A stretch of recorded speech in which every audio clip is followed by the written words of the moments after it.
Diriyah, Formula E. Oh, it says Mexico City. Hang on a second. No, I can assure you it is Diriyah. I knew there was something I was going to get wrong. Damn it. Properties. Diriyah. Diriyah qualifying. That's where we are today. Well, today we're going to be qualifying and the race. Hopefully we're live. And I need to move. I need to move that track back up. That hasn't quite worked. Ah, there we go. Oh, look at this. Look at that. Love it. Need to just uncrop it ever so slightly. There we go. Chat, it's all working. It's all working. Yeah, you can see there. We've got the blog. I've made the blog a bit bigger for everyone. How's the sound, by the way? Are the cars loud enough? The background footage? Do we want to up that a little bit? Can you even hear that, actually?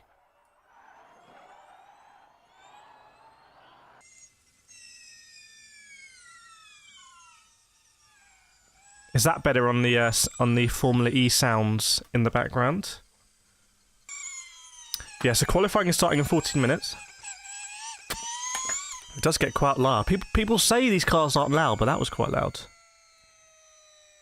I'm going to lower it a little bit. But we do like to have the site sound. Welcome to Kate, Black Darkness, Chaya, Vlacker in the house, PRL as well. Mr. Numnups, Jasu, welcome along everyone. Now what I want to do first is I want to do my predictions. In fact, I should put a link in the description really. How do I do this? Yes, I know how to do this. Good to be back streaming. Well, to be honest, I did a 24-hour stream yesterday.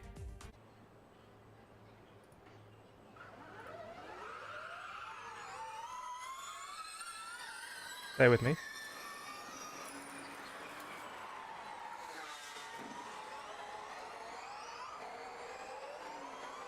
Ah, it's got one of these stupid. Can I grab it? Nah, I can't grab it. Wait. Wait a second. Bear with me. Bear with me, everyone.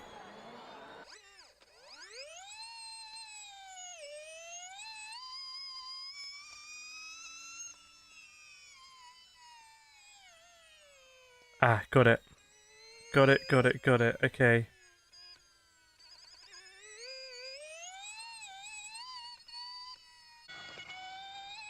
Noish. Okay, let me get this. Because I haven't done my predictions yet. And, well, if you watched the race yesterday, there was a big old surprise. Well, so basically something that's almost never been done. It's only one other person has done it to a greater extent. Right, so... Welcome, Atmospheric. Yeah, it's a big day for motorsport today. It's a big day generally. I can't really hear it, but that's okay. Sometimes it's interfering with your own voice. Okay, so is it too loud or too quiet? What do we think? Welcome, Semlich. Right, so I'm going to do my predictor stuff now in the app. So let me pin that. So if you want to play along at home, this is our league that I've set up. So, I spilled something on my... Oh no, look at this. That's why I'm not on TV. That's me doing my contact lenses. Okay, so I also poked myself, my glasses, and now I'm bleeding. It's a rough morning. Right, so I'm going to go to Formula E app. I want to get these in because qualifying is going to start in 11 minutes. Do I even have time? Formula E app. Okay, Formula E. Predictor. Fastest lap predictor. So this is for the race. There's 5 hours left on this one. Oh, that's awaiting.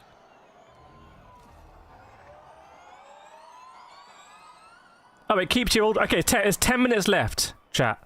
10 minutes left if you want to do your predictions. Oh, the exposure's mad. If you want to do your predictions.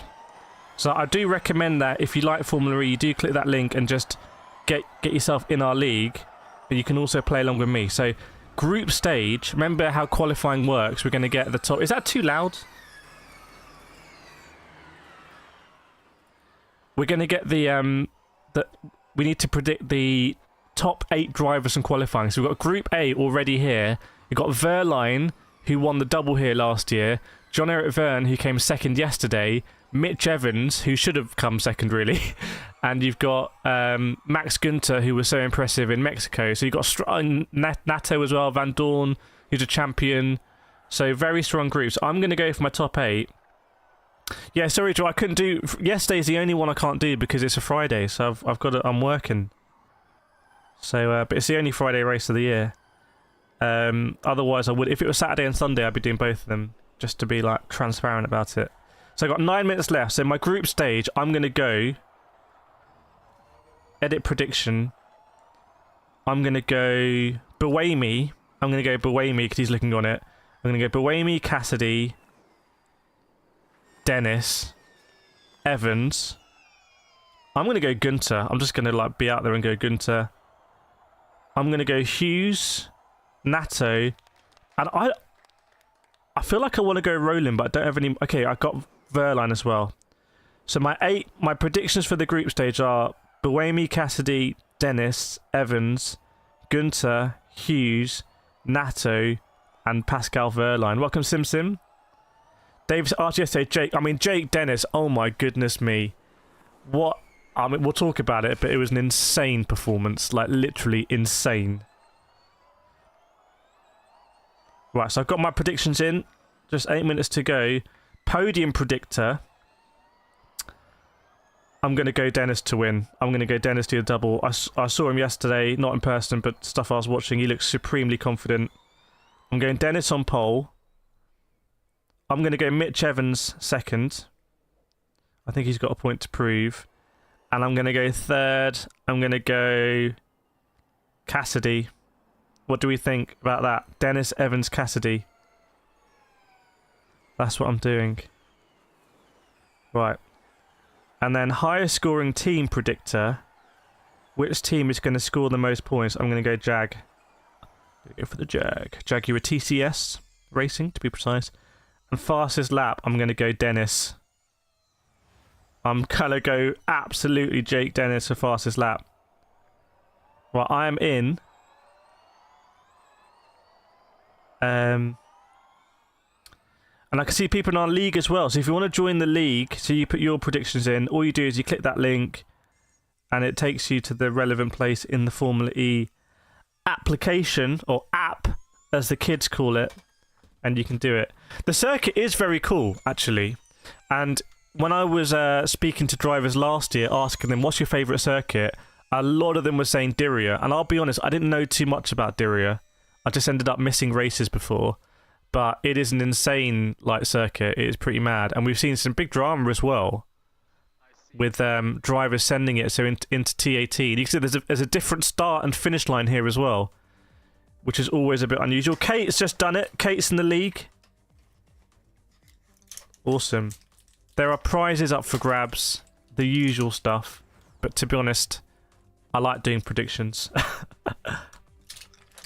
I like doing the predictions. My monitor moved. Okay, so. We are just 5 minutes away. So yeah, let's talk about yesterday. So Formula E, when they do a race day, it is a race day. See there, that's where people are absolutely sending it. So that is turn 18 into that little chicane, and people absolutely launching it and getting it wrong, dusty offline. But yesterday, all about Jake Dennis, the man who I was tipping to have a good race in Mexico. It didn't happen. Why didn't it happen in Mexico? Because he had that issue in qualifying. He didn't make it through to the duels, and then he was struggling in the race. It was a difficult race to overtake. He actually made up positions at the beginning, but then Mexico was an unusual Formula E race because there was not a lot of overtaking. And the attack mode was more of a, you were losing places taking attack mode. It's difficult to get in the back. Diriyah, as you can see on screen, has a reputation of being a little bit more fluid, shall we say, with the positions moving around. So, but you still want to start near the front. So Jake Dennis is just looking supremely confident right now in the Andretti Formula E car. David's gone for Vergne, Evans, John Eric Vergne, Tictum, Dennis. Let me try and move this. Okay, I can't move it. Can I move it? No, I don't want to move it. Dennis, Casti, Rowland, and Buemi. Welcome Kip as well. Kip's cooking up something for us. Kip's cooking. Cooking up something. Chai knows way too little about Formula E. Honestly, just get involved. If you want to, get involved. And you kind of see, there might be a driver that you pick. I got it right last time. Because I think I predicted Vergne. I think I predicted Vergne actually in the app, if I remember. Did Jake Dennis win yesterday? Yes, Jake Dennis. Not only did he win, he won by... Does anyone know how many seconds Jake Dennis won by yesterday? Bearing in mind, Formula E is like... has a reputation for being really close racing. Like, it's just nose to tail. 22 cars. Anyone know how much? Where is he? Let's get him up on screen. How much did this man win by yesterday? Tick Tick Talatum. Well, I don't think it's going to be Tick Tick Talatum because Dan Tictum did not have the best of races yesterday for the ERT Formula E team. But he's going to be in Group 1. I need to get the footage up. What am I doing? I'm paying for TNT Sports. Where's my TNT app? There we go. Discovery Plus. Live and upcoming. Live. Formula E Watch Live. Now it's a watch along. Now we've got Jermaine Genius to guide us through. Awesome. Am I on the right? Yes, I am. How long is a circuit? Oh my goodness, I don't know. But I can tell you there are 21 corners. That's just knowledge there. I definitely didn't look at the track map. What time does it start, Barry? Good point. It starts in 3 minutes, I believe. In 3 minutes. You can see there in the blog, it says 3:20 local time, and up there... Oh my god. Up there at the top is 3:20. By the way, chap, what race would you like me to go to in the next few races and ask your questions, record content for you? What do you think? Sao Paulo, Tokyo? Which of those would you prefer? What kind of content do you want to see? Matty's gone for Nick and Dennis and Eve. Sette Camara was looking pretty good yesterday in quali, wasn't he? Sergio Sette Camara. 13 seconds. Akash Dodder knows. Akash Dodder. Yeah, 13-second lead, which is pretty much unheard of. In fact, there's only one driver that's ever beaten that ever in Formula E, and it was only a couple of tenths more than the 13 seconds Jake Dennis did. So Jake Dennis, the reigning champion, who is a very down-to-earth guy, and I think that just makes him more relaxed. Honestly, I get this aura from Jake Dennis that there's nothing pretentious about him. He's just very comfortable in his own skin, just very relaxed, and I feel like that just lends itself to the nature of Formula E, where it's absolute chaos around you. Yeah, Kate's saying the same thing. Dennis looks super relaxed. He looked so relaxed yesterday. USA is later in the season. USA is the penultimate round, isn't it? Portland. Who do I think is going to win? I just predicted Jake Dennis. I predicted Jake Dennis, but you can see in that link, you can see the what I've done for the groups. Sim says Tokyo. Akash says Tokyo. Okay, people saying Tokyo. First race ever in the city of Tokyo, I think. Jack White's back in the McLaren boys. Let's get the McLaren boys up. That means Sam Bird, who now has blonder hair than that, and also Jake Hughes. These are the McLaren boys. Can we get them out to... Oh, gosh. Who's behind you, Jake? It's Sam Bird. But yeah, here, so this one to watch out for. As, by the way, the cars are still not on track. We'll get the track map. Hopefully... Well, we know how it works. We've done these streams before, so it should show on the track map. Pascal Vergne wants to watch. I think we expect him to get through to the group stages of qualifying. Let us know in the comments, by the way, if you don't know how the qualifying works, because it's not what you would see in, say, Formula 1. It is different. Green flag, we're underway. And also Jean-Eric Vergne, the Baus. As you can see, he says Baus on his overalls there. Same looks as Sam Bird, back in Sam Bird. Okay, well, Sam Bird is not in this one. The McLaren... Oh, there's no...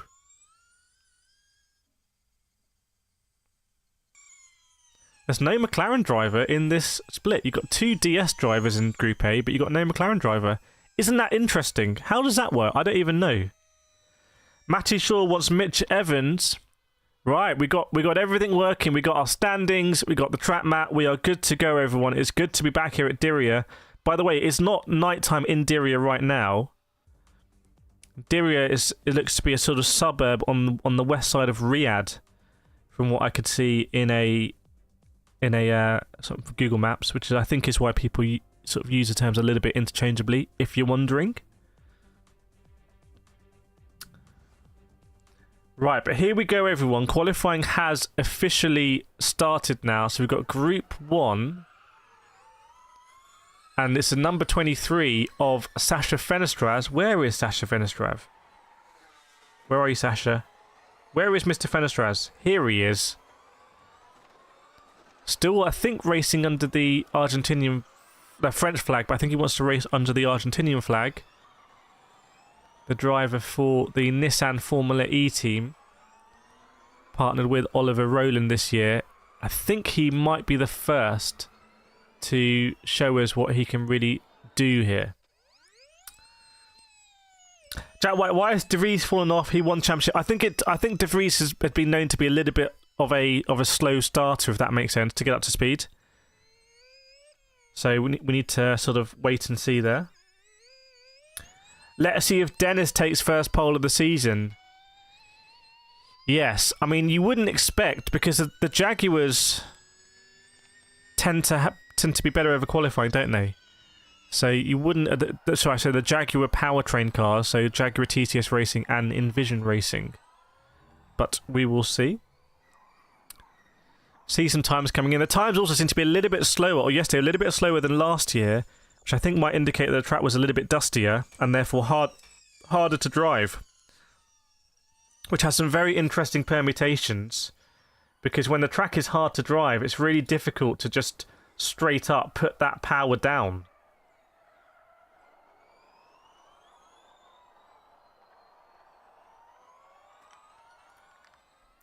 Put Nick on the screen. You guys want Nick on the screen. Where is he? Where is Mr. De Vries? There he is. Sandwich, I haven't followed FE for oh, there we go. First time again from Fenestraz. It's a 122.9. So seems not right. Yeah, there we go. Ticked him 113. So Fenestraz might have backed off, and maybe he's just sort of doing a sidetrack. I'm not sure. Sandwich, I haven't followed FE. The format's been pretty hard to follow. Yeah, so right now, this is half of the grid is doing their qualifying, and the top 4 drivers go through to the duels, which is like what I'm calling World Cup qualifying. So we're trying to get the top 4 drivers here. So Tictum, Dan Tictum. Let's get Daniel Tictum up on the screen. Where are you, Dan Tictum? And please, can you leave the premises, Nick De Vries? There you go. Dan Tictum in the ERT Formula E team is top of the standings, and I think a lot of people will be hoping that Dan Tictum does get a change in fortunes here. It hasn't been the best start to the season for him, to put it lightly. Matty Shaw wants to see Nick on the podium this year. Yes, that would be awesome. Chai, I think that is at Papaya. Is that for the McLarens in the other split? So, oh, there we go. Fenestraz, a 1 minute 11.6. I think that is actually a very, very good lap time. So Fenestraz, where is Sasha Fenestraz? I need to embed this in my brain. There is Monsieur Fenestraz. He is 11.6. In fact, yeah, almost half a second. Well, it's half a second faster than Pascal Wehrlein in P2. So big marker there for Fenestraz. Jack, I don't care how bad Tictum is. He's so funny. He's got to stay. I don't even think he's... I think the ERT Formula E team is a real underdog team this year. Vandoorne gets very close. Ah, there we go. Robin Freins. Robin Freins is gone. Oh, gosh. I think I've... Robin Freins is gone. Where are you, Mr. Freins? There you are. The man who crashed in the first round. He is top of the duels here. So we've got 11.5, 11.6, 11.6. Oh, but Mitch Evans, the man who I was tipping, the man from New Zealand, he now goes faster. So Fenestraz goes into the pits. So Fenestraz boxes here. And Mitch Evans, anyone lower down? Well, Pascal Wehrlein needs to pull this one out, frankly. because we all expected that Porsche. This is Pascal Wehrlein won both of the races here last year for the Tag Heuer Porsche Formula E team. Black, can you drop the S at the end of De Vries? Oh yeah, De Vries. Oh, orange because for Nick De Vries. Okay, very good. But yeah, I mean, both of the Tag Heuer Porsche Formula E team cars are struggling here. Pascal did do a slightly better lap, but it wasn't enough to get him in the top 4.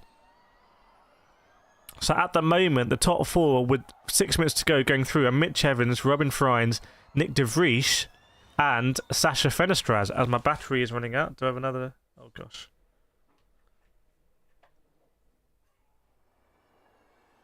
Let's get that charging. Get that charging. So it looks like people are coming in now, and then we'll see some final runs later on here in Diriyah. Is anyone surprised by that, by the way? Is anyone surprised? What do we think? Welcome, Martin Goodson. Good to see you. Welcome back. As, is that Pascal Wehrlein? Yeah, Pascal Wehrlein still circulating. Is it going to be W's in the chat here for Pascal, the man who won the opening round this year, and won both of these races last year? That was very confusing to say and think about.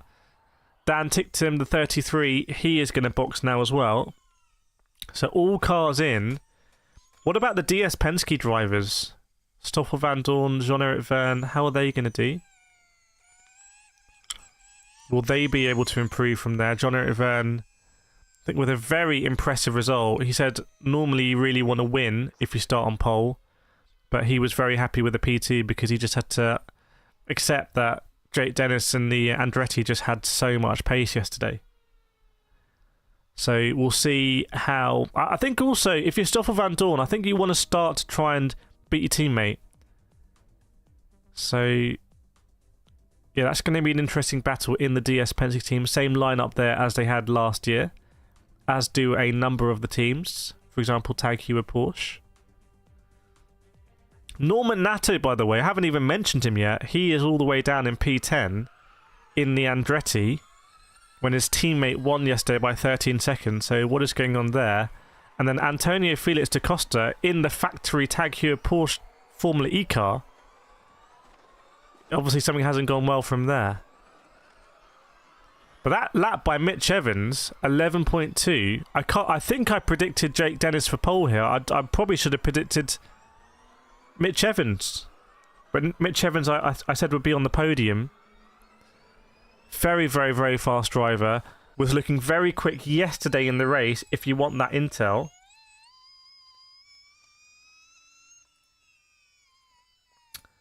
But, yeah, we'll have to see what you can do here. So basically, Mitch Evans was absolutely sending it yesterday.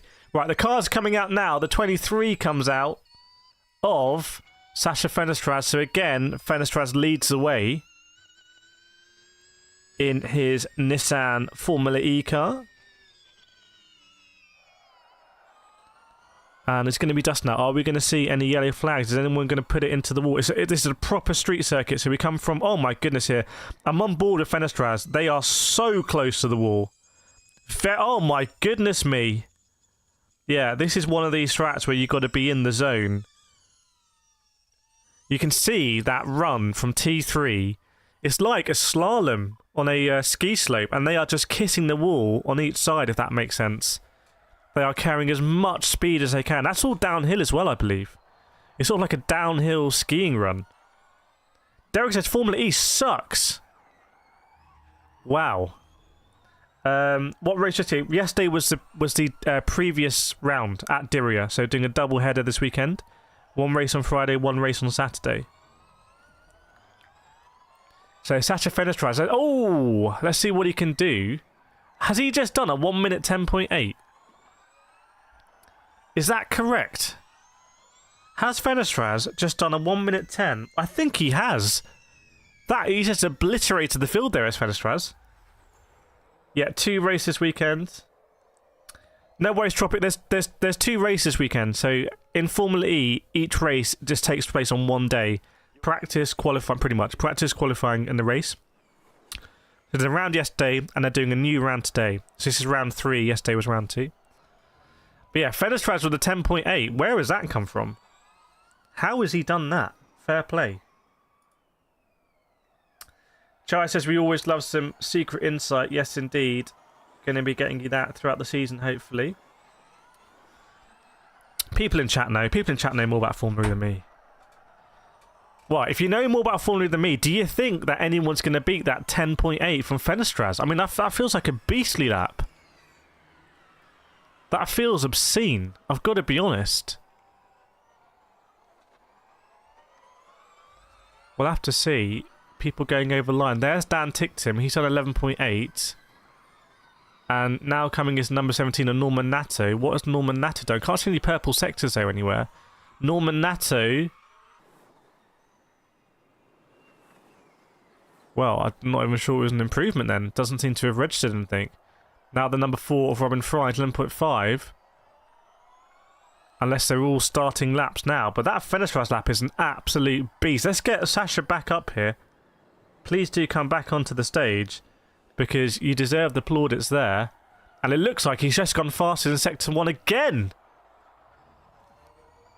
Right, now people are coming down a little bit. Now look at the gap between Fenestraz and Mitch Evans in Sector 1. Oh, Robin Frines with a purple Sector 1. Now it's going to heat up. So checkered flag. So drivers will finish their lap. And this is going to decide the top 4 that go through to the duels. So this is it. Yeah, they are absolutely driving at full pace now. Right now they are. Everyone is on the full pace lap, I believe. So, finish line. Ticktim goes P3. So there is definitely pace on track. Ticktim P3. Does Fenestraz improve? Yes, he does. 10.6. So I think we're going to see the lap times tumble here. What about Norman Nato in the Andretti? Can Norman Nato? He goes just 4th. I'm not sure that's going to be good enough. What about Mitch Evans? Can Mitch Evans consolidate? No, I'm not sure he improves there. Actually, he might have done. Robin Frines 10.7, so Robin Frines is up there. Now we're going to see the DS Penske cars. Stoffel Vandoorne goes P3. What about... And John-Eric Vergne goes just ahead of Vandoorne, so people are falling out. Mitch Evans is out, by the way. The number 7 car, Mats Günther, he can't get up there. Nick De Vries can't get up there. Now the Porsche cars... what about... Oh, we can't do it! Pascal Wehrlein misses out. Pascal Wehrlein misses out, and Afdak is last. Well, you had a Porsche power-trained customer car winning this race by 13 seconds yesterday in the Andretti driven by Jake Dennis, and then we come to qualifying today, and the factory Porsche cars finish last. Goodness me. So, Sasha Fenestraz, the man who, you know, he legitimately was quick in that session. Where has that come from? From Nissan. Robin Frines, the man who crashed in Mexico for the 2nd year running, he's 2nd. Jean-Eric, and then we've got 2 DS Penskes there. 2 DS Penskes in 3rd and 4th. You just can't predict anything in Formula E, but you can try if you go to that link and join our private league. But there we go. I'm looking at a replay here, and it looks like cars were fighting. I think cars were fighting. There was some contact. I don't know what was happening here. I think it might have been everyone jostling for position to start their flying lap, but there were cars going down that long back straight, all battling with each other.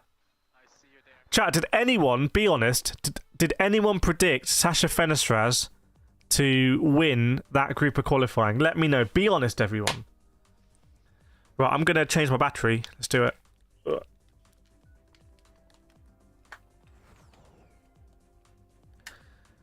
Battery shot. It's just like Formula E, this.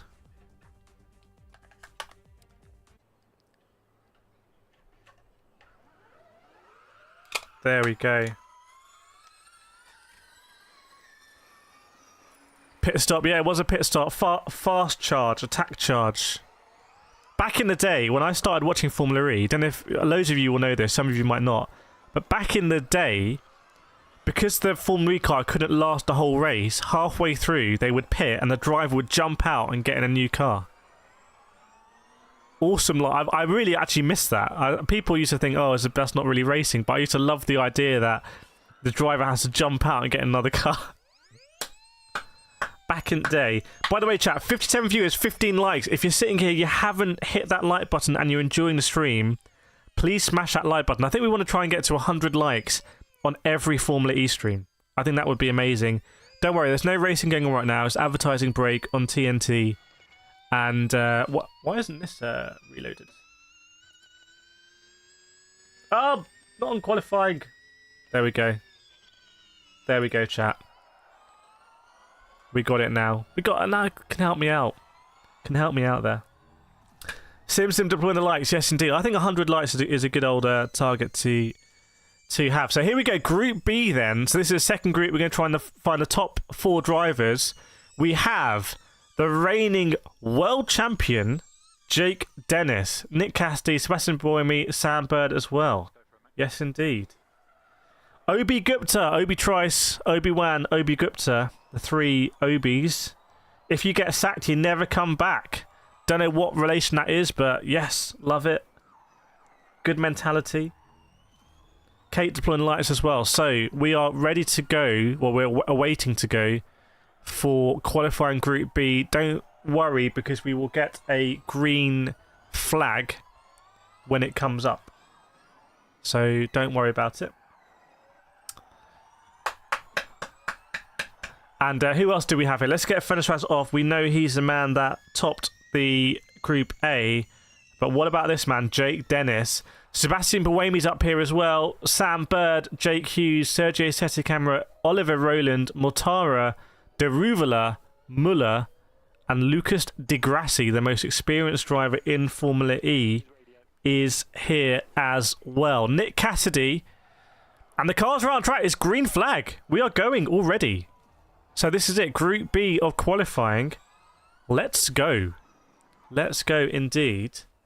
And yeah, some big names here. I mean, Nick Cassidy for me. Anyone feeling a Nick Cassidy championship victory this year? Is it Cassidy's year? Let me know. There's a massive flag at this circuit. I've never seen a flag that big. So who's leading us out? Is Deruvala, the rookie, the only rookie this year in Formula E. J.N. Deruvala is leading us out. F1 with Prava, says Jahan. Yes, on top of it. The man who was going to have a home race this year in Hyderabad. In fact, I was meant to go to Hyderabad and shoot some content, but obviously for various reasons that won't be happening this year. But let's see how J.N. Deruvala can do in the Maserati MSG racing car. Oh, Jahan is not performing well. I thought it was a big show of support.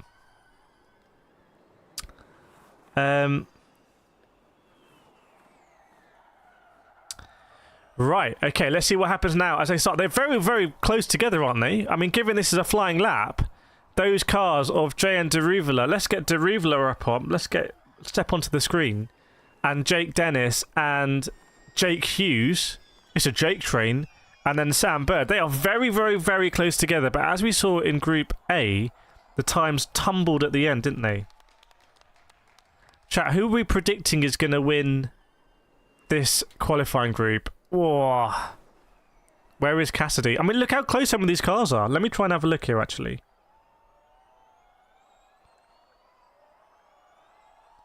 Let me try and take a look.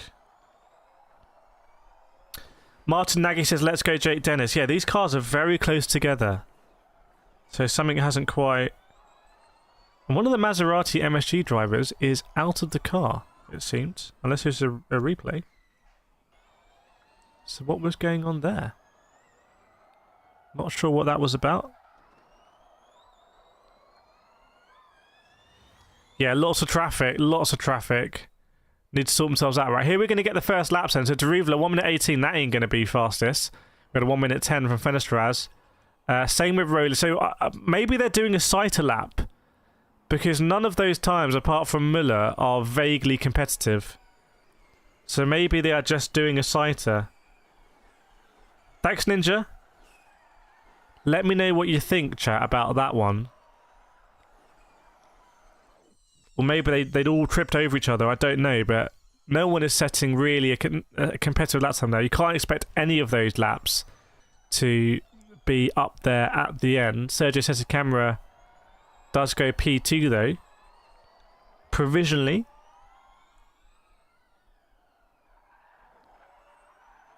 So I'll be happy about that for the ERT Formula E team.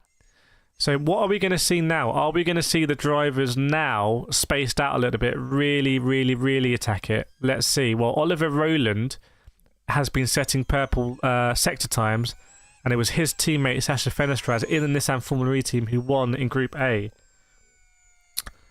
Marta Sette camera crash. I can't see on my screen that he has crashed.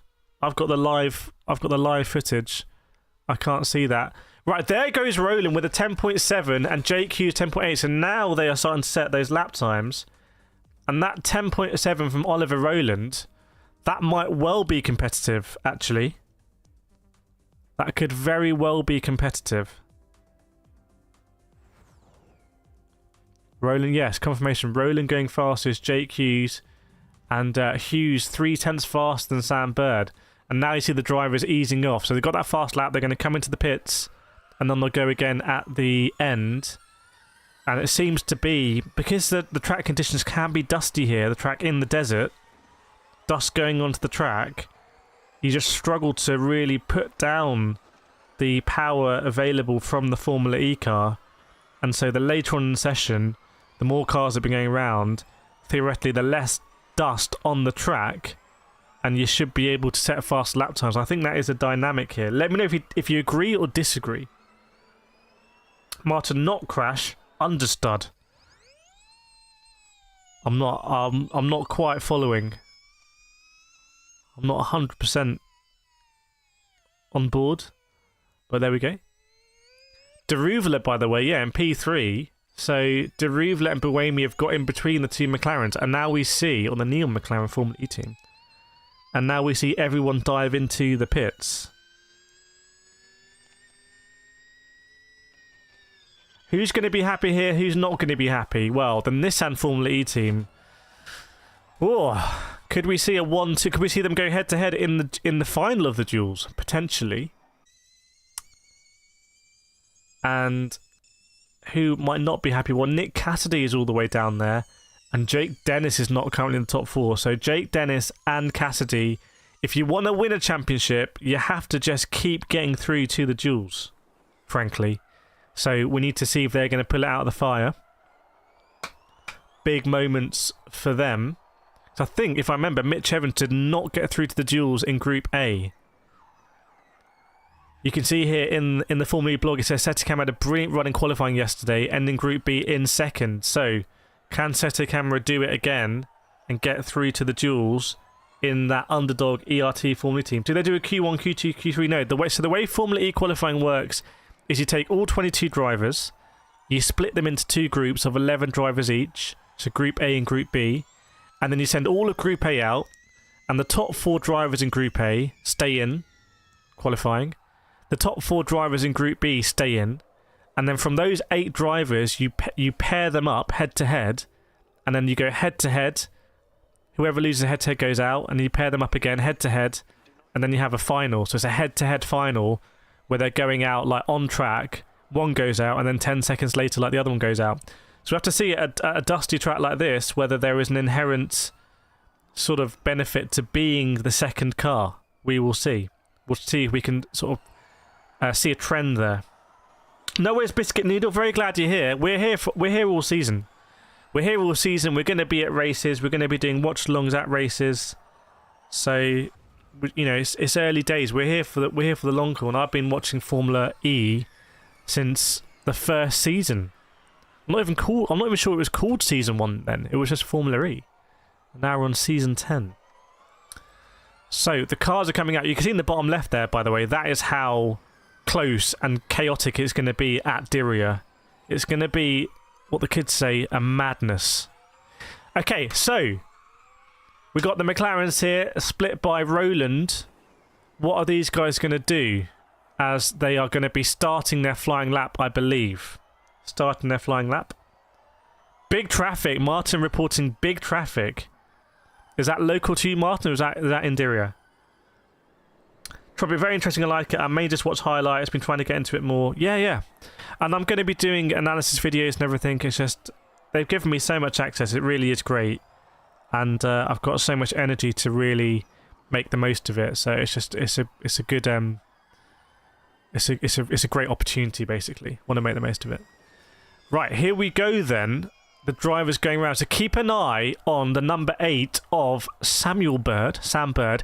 Is he going to catch the group ahead as they sort of jostle for position? Ooh, what about that? Ecology, do you think Sam Bird made a bad choice? I'm not sure how much of it was his choice to go to Neil McLaren, but I don't think it's a bad... In any event, I don't think it is a bad place to be in Formula E, 100%. I think he'll be very happy to be a driver for the Neil McLaren. If you haven't seen the Formula E Unplugged documentary they did of him last year, it's a great documentary. But look how close he is, getting to the back of that 37 of Nick Cassidy. He's going to be okay, is Sam Bird. So let's see the lap time here. Sam Bird is going to go out around turn 21. I'm on board with him now, actually. And set his lap time. Oh, one of the McLarens went very deep. Was that Sam Bird? I think Sam Bird went very deep. Yes. Sam Bird went very deep. I think maybe 21. So mistake from Sam Bird there. Oh. Well, that's why. And Rowland with a 10.4. Jake Hughes with a what is he? 10.8. But here comes Jake Dennis. Jake Dennis. Where is it? Only with 11.2 from Jake Dennis. And look how close he is here. These cars are really got to sort themselves out. Jake Dennis deciding to overtake the 51 of Muller. It's so close between those three. I would say, what are you guys doing? There's plenty of circuit here for everyone. This is why we split you into groups, but they're all battling. It's Formula E DNA to battle. But yeah, Sam Bird with the big mistake there. I'm looking at a replay. Oh my goodness, yeah, he locked up, almost went into the barrier. And it was actually going into T18. My mistake. It was going into T18, which is where we saw Mitch Evans, who essentially, Sam Bird's teammate from last year in the Jaguar TTS car, also went deep quite a few times. So how's it looking at the top? Oliver Rowland. Let's get Diriyah out here. Let's put Oliver Rowland up. Where are you, Mr. Rowland? I don't know where... There you are. Rowland's up there. Jake Hughes, Diriyah on the move. Diriyah with the fastest Sector 1 out of anyone. And there's 50 seconds to go. So I think we might see a split here between some drivers. Maybe, I mean, is there the 18 of Diriyah going to get another lap? Will he want another lap? I don't know. He might have the option to do that if he has enough energy. I suspect. Well, actually, you probably do have enough energy because it doesn't weigh more the more energy you put in the battery. So he might well be able to go again here. So a couple of drivers might be able to do 2 laps. Buemi's in P4. So what I would look at here, everyone, 20 seconds to go. There'll be the checker flag. Drivers will finish their laps. Keep an eye on Nick Cassidy in the Jaguar TCS racing car. Keep an eye on Jake Dennis in the Andretti Formula E car. Those are 2 big drivers for big teams that would expect to be in the duels. But there's only 4 places in the duels. Only 4 places. So, Rowland is 10.4. Diriyah 10.9 at the moment. And it's checkered flags. So, final laps. Here we go. The number 3 of Sette Camara can't quite get into the duels this time around. What about Sam Bird? Can he go a lot faster this time? No, he can't. So, drivers are coming through. Rowland, has he backed out? Is he going to box? Is he going to finish a lap? I don't know. We will see. You would think Rowland would be quite safe here, but you just never know. Yeah, Rowland goes into the pits. Jake Hughes as well. What's going to happen? Into the pits as well. Maybe these guys have all timed out. I'm not sure. Oh, red flag. Red flag, everyone. It's a red flag. That's why there's an Envision car in the wall. Silly me. You can look at the number 16. It's Sebastien Buemi. Sebastien Buemi. Why is everyone driving so slowly? This is unusual. Maybe there's a red flag. Yes, there's a red flag. He's gone into the Tech Pro here as the Tech Pro has come out. A bit of an unusual place to crash there. So Sebastien Buemi, by the way, if he'd been in P4, interesting. But he's not. Buemi looks frustrated inside the car. The suspension at the front on the right side is broken. The wheel is very much facing outwards. So we have a red flag situation right now. Get your red flags out in the chat, everyone. Get your red flags out so we know. Turn the chat red. Who are the losers here? Well, chat, I think there's one big loser out of this situation. You let me know who you think it is, and I'll tell you if I agree. I think there's a driver who's massively lost out here, and it's not Sebastien Buemi.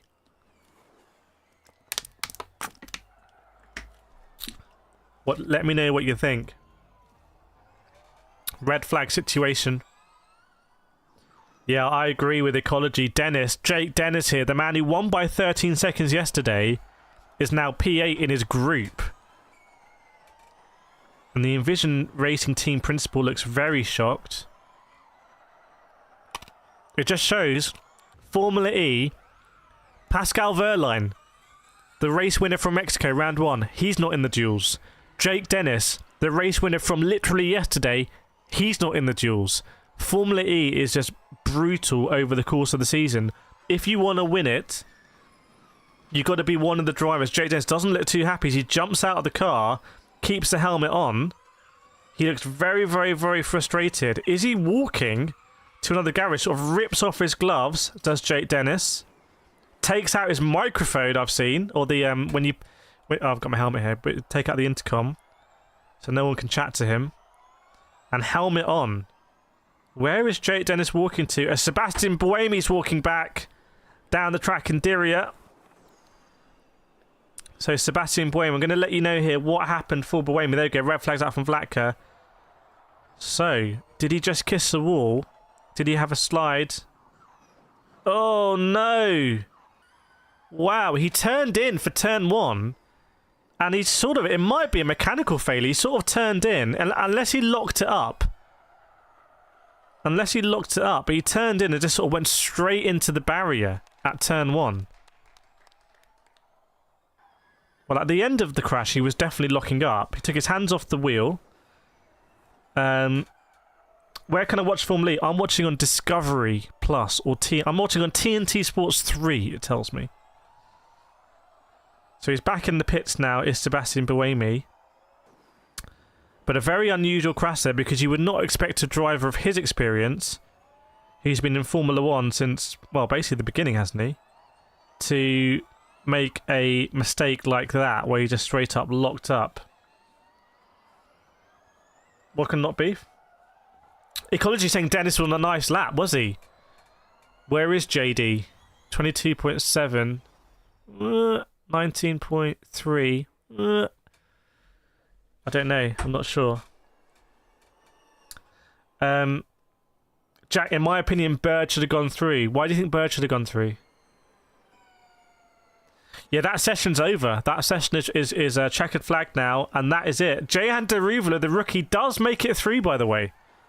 So Diriyan does make it through. Even though it says out there, on the classification I've got in front of me, it is Oliver Rowland, Nick Cassidy, Jake Hughes, and Jehan Diriyan who make it through to the duels. Who is that 18 car? Why is Jehan Diriyan's car still there? Is Diriyan going backwards now? What is going on? That might be picking up pit lane or something. I'm not sure. I'm not sure. Dump says go Nissan. By the way, let's dump up those likes. We can hit 100 likes, chat. I know we can. On the watch long. So please, please, please, for me, if you are enjoying the stream, do hit that like button. I massively appreciate it. We can get to 100 likes. Jack is saying Bird had underrated pace yesterday. The Bird has landed. So, but Sam Bird, he ain't in the duels. He ain't in those duels. By the way, we haven't spoken about Nissan yet. Nissan have topped the duels in both categories. What is going on with Nissan? What have they done here to be so quick? I mean, look at the difference between Rowland and Cassidy. That's a big gap. Maybe they've got something just the way they're able to deploy that traction quite nicely here at Diriyah. Simon, a walking race? Don't think so. That would be a marathon. I don't know why it's showing Diriyan out. I think it's just picking up his tracker on his car and it's thinking he's on the track or something.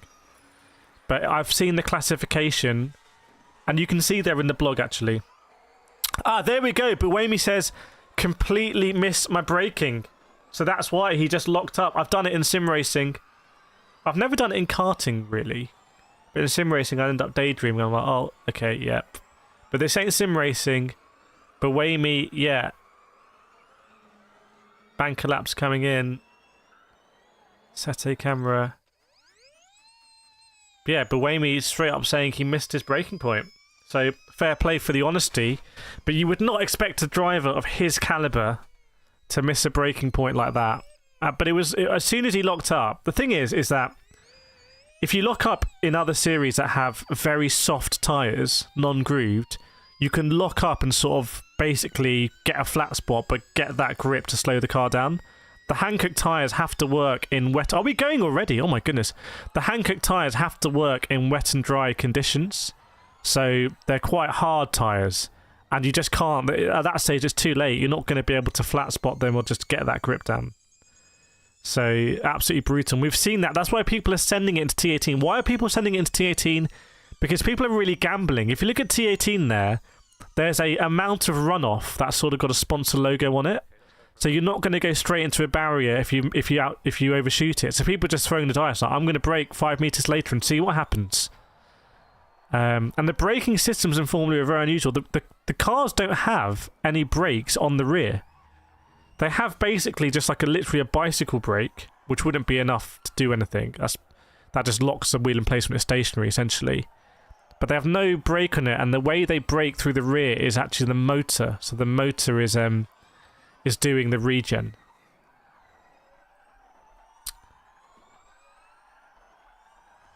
Rowland fans, yeah, Nissan here, absolutely dominating. So we have our... Let's get Buemi off here, because we have our first duel, which is Freins and John-Eric Vergne. So I can tell you the quarterfinals are up now. The quarterfinals are up. We've got Vergne, Freins, Vandoorne, Fenestras, Hughes, That was a terrible way to do it. That was so... Did anyone understand that? The first quarterfinal is going to be between John-Eric Vergne and Robin Freins here. As Jermaine Jean is just going to guide us through what happened here with Jake Dennis. Did Jake Dennis make a mistake, or did he see a red flag or something?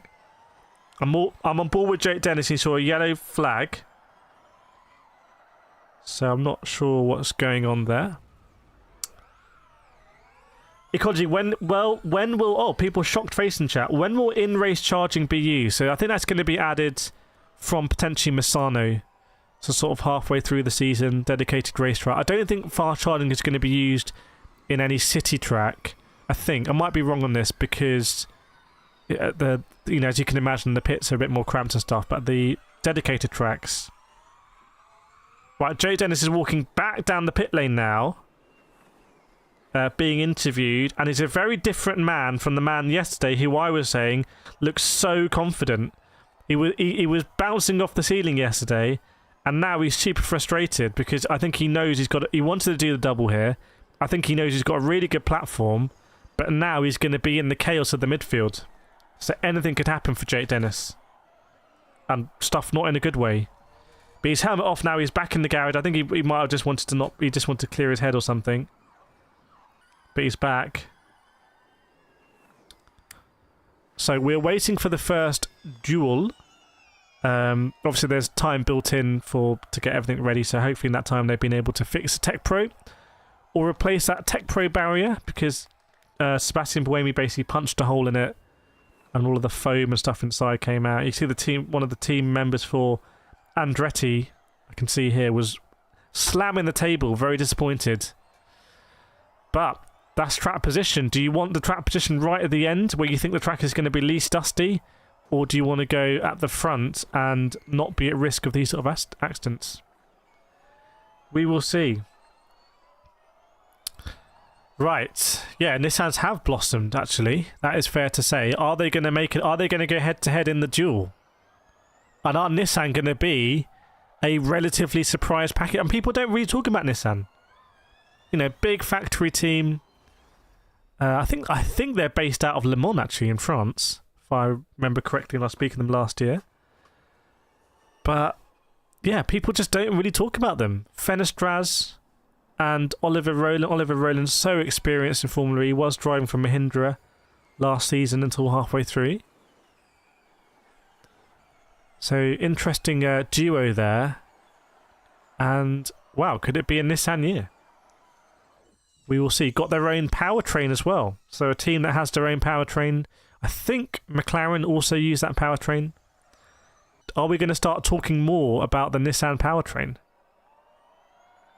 Welcome, JS.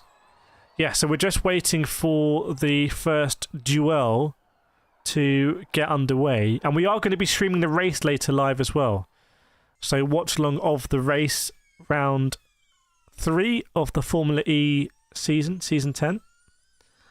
I'm looking at some replays here, and these cars are getting so close to the barrier. And then later today, we're going to see them go side by side at Diriyah at night, which should be exciting. Are we going to see some 5D chess on the energy front? So people were saying yesterday it was just too tricky to get down the energy from attack charge. Like, you had this more energy available, but you just couldn't really get it down. If that changes today, well, that may have changed strategy. So Jake Dennis yesterday was told to take his attack mode, and he said, no, I'm not going to take it. So he disobeyed the team orders, and it, in hindsight, it turned out to be exactly the right thing to do. And I think that will influence a lot of strategies today. Around which time UK? I think I'm streaming at 4:45 UK. I think the race starts at 5 PM UK time, or at least it did yesterday, which is why I couldn't stream it.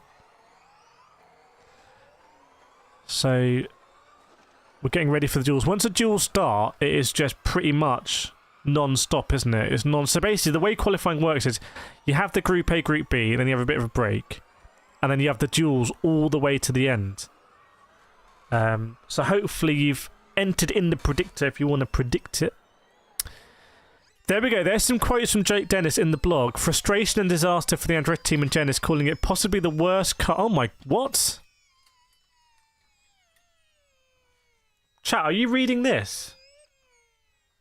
I don't know how he made it so bad overnight. Possibly the worst car I've driven in Formula E. From the front yesterday to the back of the grid. No Porsche has made it through to... Yeah, I mean, the Porsche powertrain cars have not had a good day here. Ecology saying basically big names like Vergne, Günther, Buemi and Bird are in the midfield. You can add Dennis to that, and you can add Pascal Vergne and Afdak as well. But that's why Jake Dennis kept his helmet on and sort of stormed out of the car, unplugged the radio, because he wasn't happy with the car. Right, the duels are going to begin shortly, I believe. And here you go. Here you can see the duels, if you can just make it out. So, quarterfinal 1, Vergne and Frines. Second, Vandoorne, Fenestraz. Third is Hughes and Cassidy. And fourth is Diriyah and Rowland. So, all you got to do if you want to start on pole is you got to win your next 3 duels. Simple as. Not complicated. So we are waiting. Let's get Jean-Eric Vergne, aka Jev, up on screen. The two-time Formula E champion, the man who would be going for a treble. I don't think a lot of people know that Jean-Eric Vergne is a 2-time Formula E world champion. But he is. Okay. Okay, let's crack on. Let's crack on. See, the relevant drivers are in their cars. We are ready to go. Is it going to start at 4:05? It may do. Now's the time, by the way. If you don't know how the duels work, there's no stupid question in the stream ever. So if you don't know how the duels work, let me know in the comments. And I will do my best to explain. Do my very best.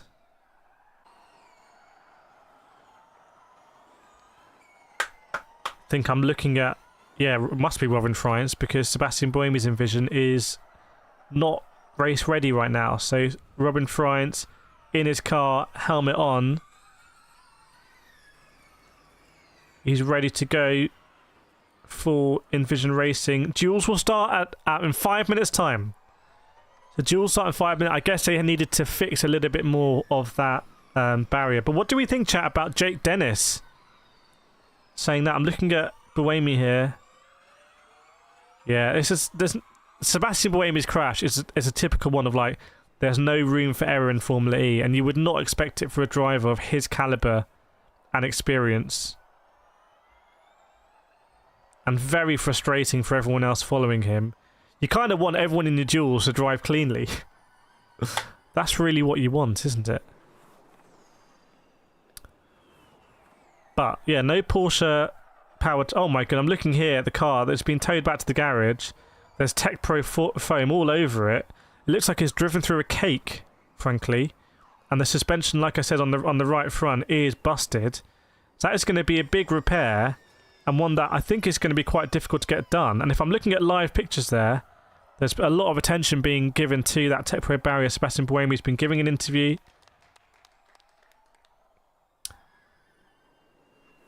Why is Nick DeVries not able to perform? I think he is... well, I mean, how are the Mahindras doing?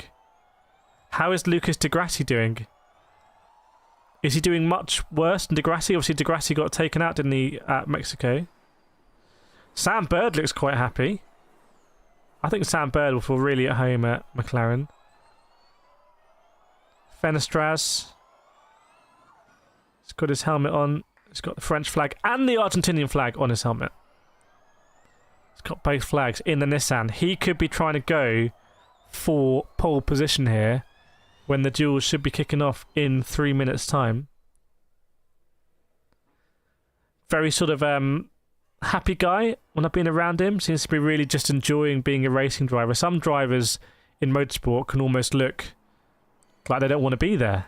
But that's definitely not the case with Sette Fenestras. I think he really enjoys all of the hype and everything. And this could be a big hype moment for him. Anyone in chat want to see Sette Fenestras get on pole? Well, let's get Mr. Fenestras up.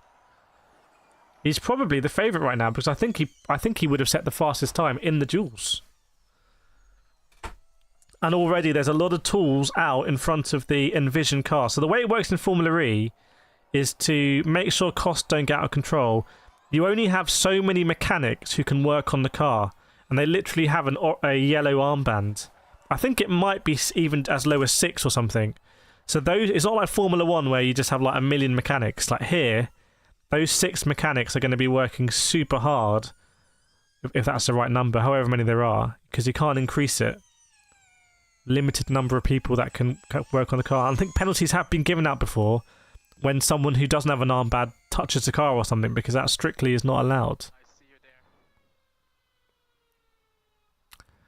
Interesting stat there saying this time last year there were no Porsches in the first Diriyah race last year, and Vergne and Dennis managed to get a 1-2. So Pascal Vergne managed to win that race last year despite not being in the duels, and essentially that means he started outside the top 8. Of 22 drivers, Oliver Rowland puts on his helmet.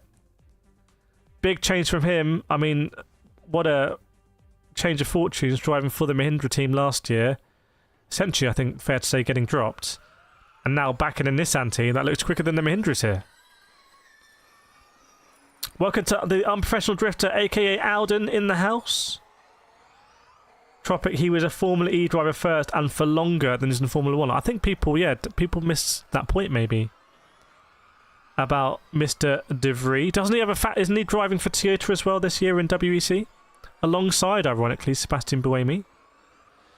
Well, Oliver Rowland jumps into the car.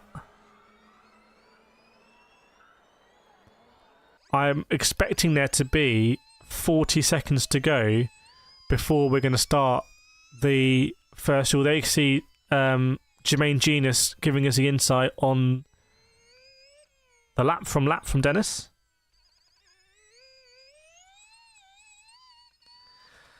Okay, time for the duels, everyone. Time for the duels. Yeah, Nick DeVries, a Formula 2 world champion. Actually, was he a Formula 2 world champion as well? But he's definitely a Formula E world champion. For Mercedes EQ, I believe. And then Stoffel Vandoorne followed up the next season. And then the season after that, that team essentially became Neil McLaren. So, are we going to get going? It is 4 minutes 10 local time. 10 past 4 local time. Are we going to see the cars come out of the pit lane here? I've got live footage in front of me. Absolutely live. And cannot see anyone yet. We're expecting Robin Frines and Jean-Eric Vergne to come out. See you, Alden. The unpro drifter in the house. Welcome, Osh. 5am California, about to go finish. Just want to say, what's up, more Kireth. Welcome, Osh. Hope you have... What are you trying to catch today? What's the catch? What's the catch of the day? 5 AM in California going fishing. That sounds like an awesome life, I have to be honest. Right, is that movement from Fridays? No, I don't think so. So we were meant to go live at 4:10, but we haven't. We have not. This has not happened. So I'm not sure why. I assume it's a Tech Pro barrier. I think there needs to be a better way of replacing linkages of Tech Pro when they get ruptured. Should be a case of just swapping it out. Yeah, barrier repairs continue. I actually have a video I'm meaning to make from when I was at Spa for the WEC 6 hours, where I was at Eau Rouge and a car had a huge crash at Eau Rouge, and I just recorded the whole thing, and I want to show you what happens in... Is anyone interested in that? Like, what actually happens now? What's happening now? Because I have the footage of all the interesting things they do to fix it. Surf perch fishing on the beach. Very nice. Very, very, very nice.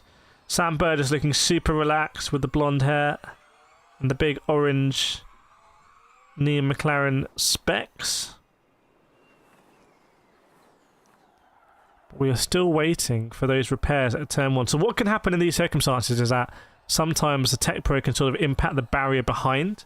If you don't know what Tech Pro is, it's a type of barrier, it's actually a specific brand, where it's thicker and it absorbs the impact of the crash and sort of it slows you down going in, and then you bump out of it rather than having a very hard impact. Joshua Birch Motorsport says the Tech Pro needs total replacement. Barrier needs pulling back into place at least another 10 to 15 minutes. So Joshua Birch Motorsport saying at least another 10 to 15. Goodness me, I'm definitely going to make that video then. The title's going to be, why does it take so... This is why it takes so long to fix... Nah, it's not a great title. I'll come up with it. I'll go a bit zen. Do like some mad thumbnail as well. So there we go. Could be a little bit longer. Oh, Andre Lotter in the house. The Lotmeister. Who, I mean, one of their most... I mean, that man knows how to drive a car. He knows how to drive a car.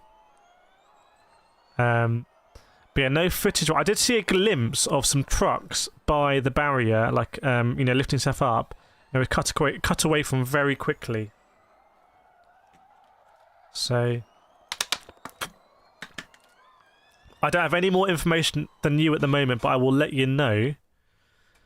I will let you know as soon as I have it. A lot of the drivers still in the cars, by the way. Just decided to stay in, get comfy. I do that when I'm racing. I just like to be in the car, get super comfortable. When these guys spent a long time in these cars, but some people might like to do it differently, sort of jump in last minute. But if I can, I'll just sit in my car. Vlacker says behind the delays. Well, we can see there it's a slight delay for the duels. Pushing everything back a little bit. Just waiting to go. But we don't have an ETA. Remember, this happens in Formula 1 as well. Ecology, I hope 2024 will be better for Formula 1. We'll see. Brian, have I ever had an accident I regret?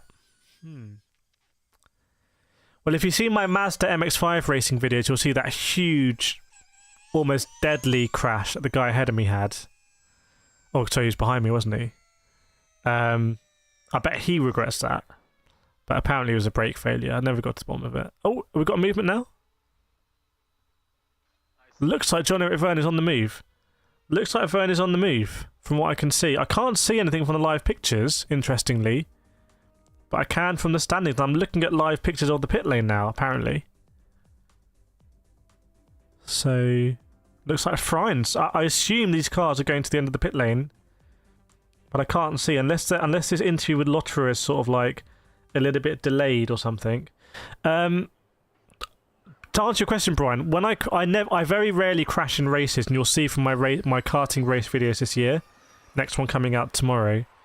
But if I crash in practice, I very rarely regret it. Because if I crash in practice, I know that, okay, I found a limit. And like, that's the limit, but I can just go dial it a little bit further back.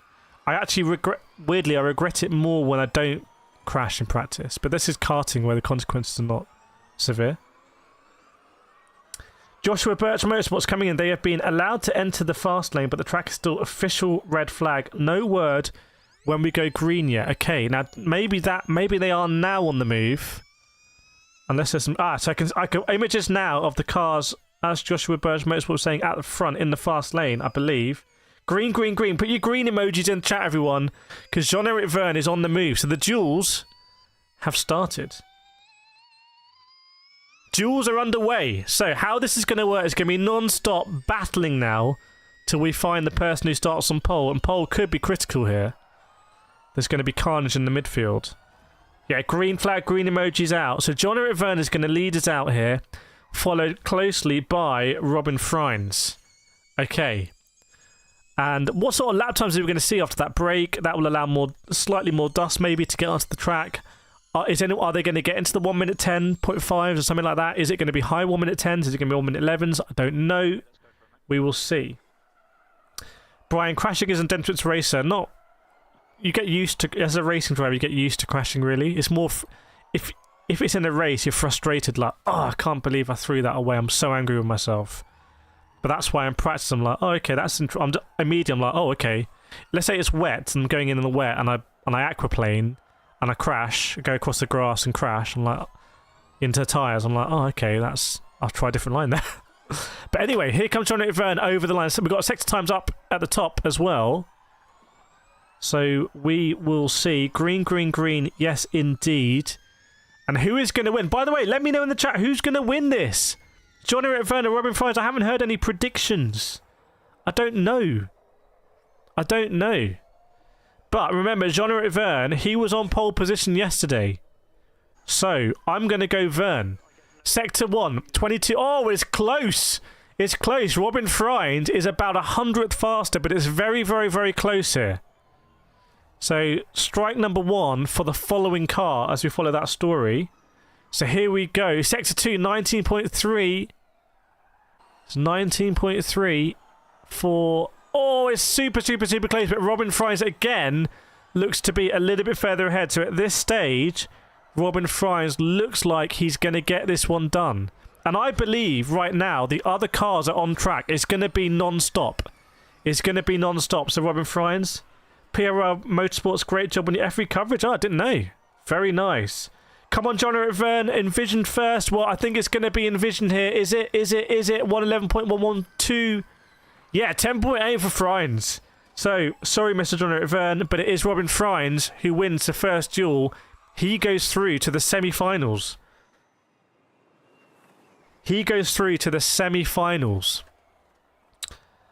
And if I understand, the other cars are basically going to be out. It's super. There we go. Yeah, here we go already. They're about to kick off. So, it's non-stop. This always catches me out. It's Stoffel Vandoorne and Sacha Fenestras. Can anyone stop the Nissans today? No worries, Kill CV. Maybe you'll do better in the race. So now it's Stoffel Vandoorne versus Sacha Fenestras. Brian, always see drivers in crash and think, man, just cost them my CEO. Crashing is an inevitable part of racing, I think. Don't want to crash too much, obviously, or definitely don't want to crash into your teammate. Don't crash into your teammate. I've been there. I've been there, and you don't want to do it. You get told off badly. Right, here we go. Oh, looking at on board Robin Frines here, really sliding it around. So, Stoffel Vandoorne versus Sacha Fenestras. Diriyah, I don't know, we'll see him. He's going to be coming up in the duel, but this one is Vandoorne, 22.7 Fenestraz in the very quick so far Nissan. Let's see, is Fenestraz going to destroy that Sector 1 time from Stoffel Vandoorne? 22.7. No, it isn't. 6/10 slower. It must be a mistake from Fenestraz. I'm looking at ball with him. He had a little bit of a slide, I think, going into turn 1 maybe. So Fenestraz is 4/10 behind here. Fenestraz is going to have to really bring this one back from the fire. Oh, we might see the Nissan really struggle here, and I think it's getting worse for Fenestraz. Yes, it is. So Stoffel Vandoorne is going to get this one done, I think, almost inevitably. What has gone wrong here for the Nissan of Sette Fenestraz?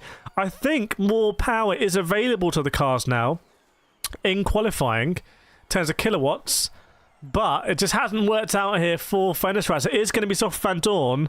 So we do see a DS Penske go through to the semi-finals. Oh my goodness, Stoffel Vandoorne right on the limit of grip going into turn 18. You could see the suspension in the car just not really having any more to give. And yeah, there we go. I mean, he won every single sector. Fenestraz just did not get going there. In a very quick time. Right, we move on to the next duel, everyone. It's time for the next duel. Are we ready? Oh, I've put myself... Oh, dear me. Right, here we go. This is going to be Jake Hughes and Nick Cassidy.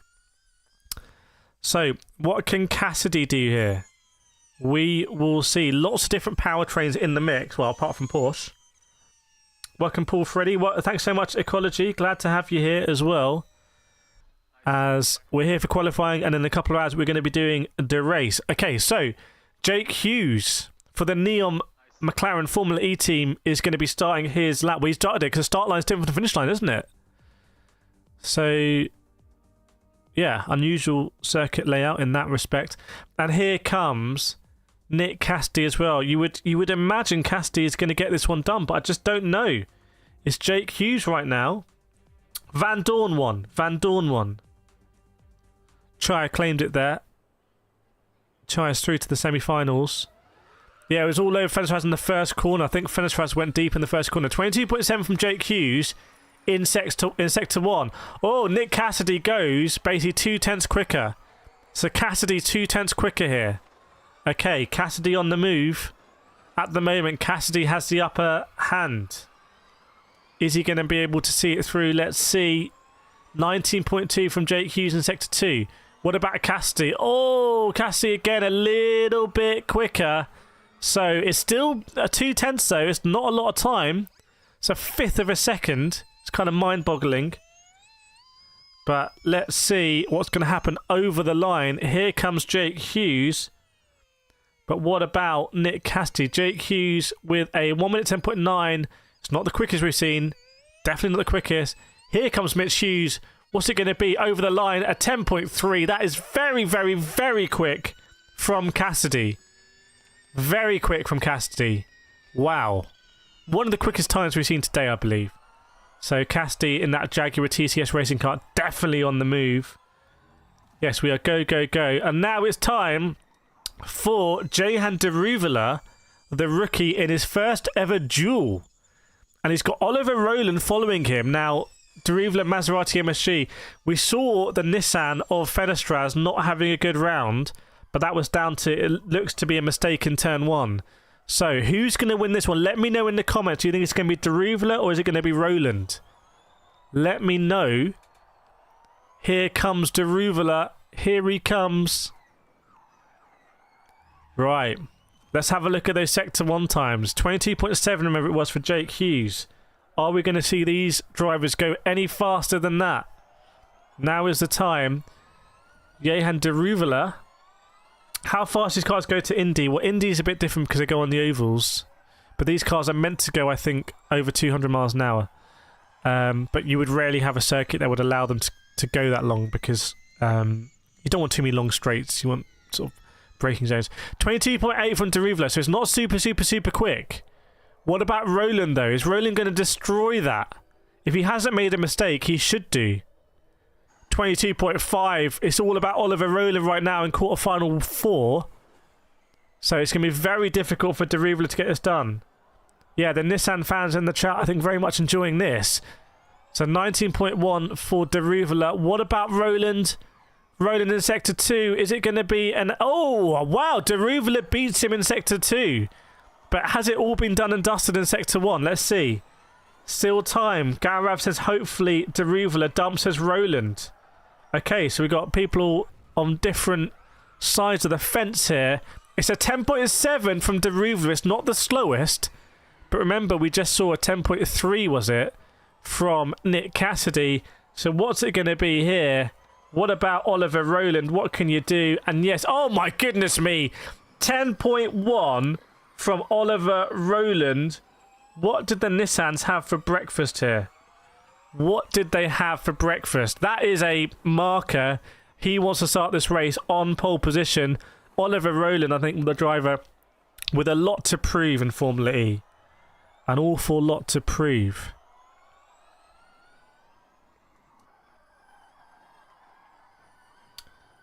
Formula E daily races. I would love to see it. I think that'd be great. If Gran Turismo added that. Oof. Send it. Right, Nissan fans will be happy there because Oliver Rowland is looking like the man to beat, actually. So now we need to go into the semi-finals and then it's going to be the final. So like I said, I see it as sort of like a World Cup. Chai, he for sure put a few peps in there. I mean, that's ridiculous. Where was a... Is that a ridiculous Sector 1? Basically, and Sector 3 must have been... He must have absolutely destroyed Sector 3. He's ruined it. 10.1 for Oliver Rowland in the Nissan. They are blossoming. Yes, indeed. Wow, wow, wow. So, what do we have next? So, in order to decide the pole sitter here, we've got 2 semi-finals and then the grand final.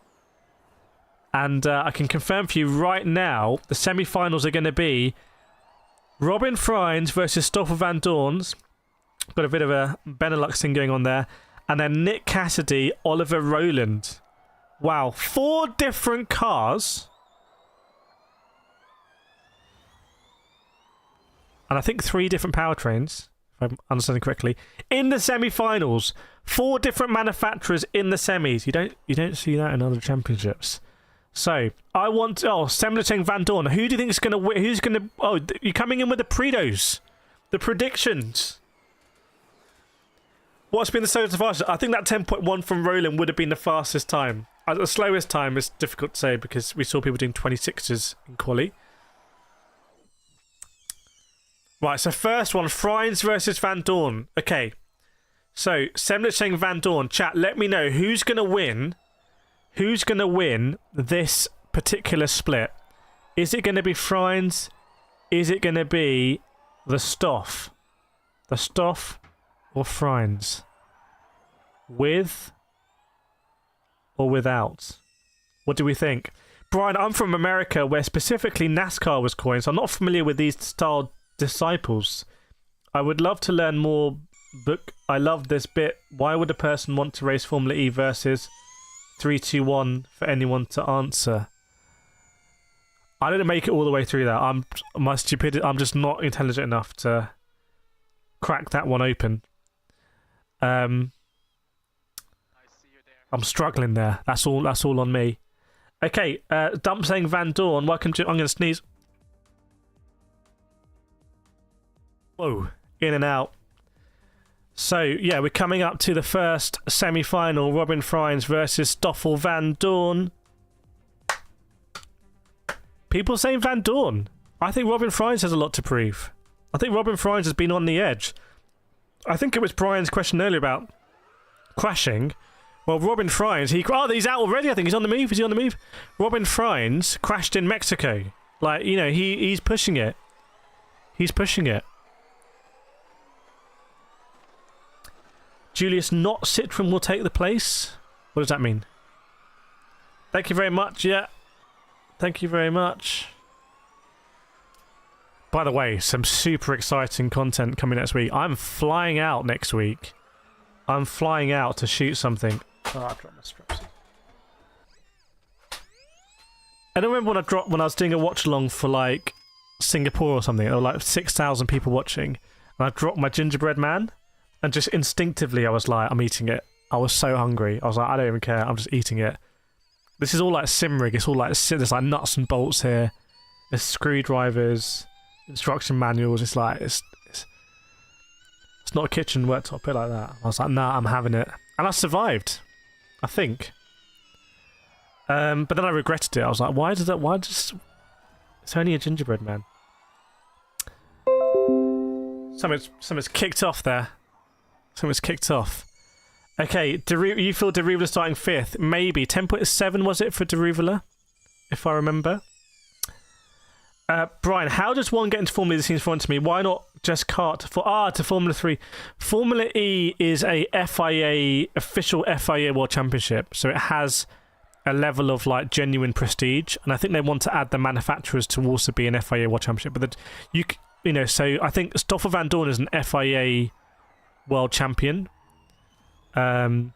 which is actually a big deal. But yeah, where it sits is very interesting. I mean, I actually have a look at my interview with Jean-Eric Vergne. I asked him that exact question. I was like, where does Formula E sit with the World Endurance Championship and with Formula 1? And he answered it. So, because he's someone who's driven in all of those. He's driven F1, WEC, and Formula E. So I thought, I'm going to ask you, what's the difference? That's on the Motorsport channel, I believe. Kireth Motorsport. Welcome, Scott Lambert, huge fan, Kireth. Love all the videos. Keep up the great work. I want to see you on Forza soon. We'll be back on Forza. Forza video yesterday did absolutely great. Right, we're just waiting for the semis to start.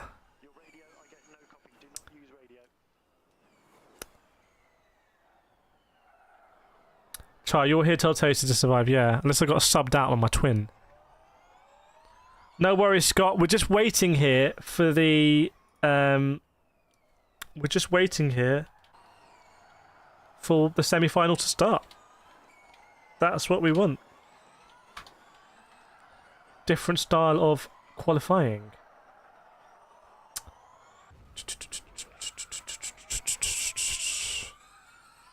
Literally just waiting. Okay, I feel like I'm starting a clap. You know, like they do at stadiums. Not at West Ham. This wouldn't fly at West Ham. You'd be ejected. And it goes faster, doesn't it? Actually, let's play along at home. I want everyone watching to play along. No, you can't. You have to join in. I don't know how to do this. That's such a boring thing. Why do people do that? It makes sense in the stadium. Yeah, your clap gets faster, doesn't it? And then they're like, "Way." Last year, the Hyderabad was meant to be on the calendar, but there were some issues, so it's no longer on the calendar. Brian, you guys have such amazing sports. We have NFL, and honestly, it's so redundant. NASCAR follows along, but FIA... Well, NASCAR owns IMSA. IMSA, Daytona 24 Hours later today. I think America is probably the sporting capital of the world. I just gave up. I'd be terrible. I'd be a terrible stadium announcer. I'd be like, nah. Scott, why isn't racing in the Olympics? Well, racing is in the virtual Olympics. So I've entered the virtual Olympics. Gran Turismo. The Olympic time trial. And I've interviewed the guy who won it. All on the channel. Brian, sporting but maybe not racing capital. What is this? Movement. I think the Stoff is on the move.